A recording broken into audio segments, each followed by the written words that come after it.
मूळचा मुंबईचा मुकेश आहिरे हा गेल्या 2.5 वर्षांपासून रमणमाळा परिसरात राहतोय. आहिरे याचा कॅटरिंगचा व्यवसाय आहे. बुधवारी त्याच्याकडे कराडमधील एका कामाची ऑर्डर आली होती.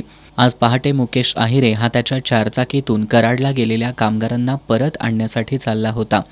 तो तावडे हॉटेल परिसरात आला असताना चारचाकीवरील नियंत्रण सुटून रस्त्याच्या बाजूला शेकोटी करून बसलेल्या 4 जणांना ठोकरलं. या भीषण अपघातात दिलीप पवार, सुधीर कांबळे आणि विनयसिंह गौड अशी मृतांची नावं आहेत. नवला शेळके हा जखमी झालाय. आज 9 वर्षाच्या सुरुवातीलाच पहाटे हा अपघात झाल्यानं शाहूपुरी पोलिसांची चांगलीच तारांबळ उडाली.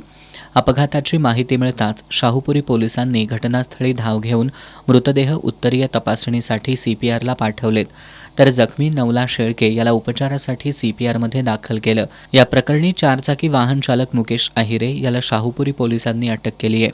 पोलीस निरीक्षक संतोष डोके यांच्या मार्गदर्शनाखाली पोलीस उपनिरीक्षक अंकुश कारंडे अधिक तपास करतायत.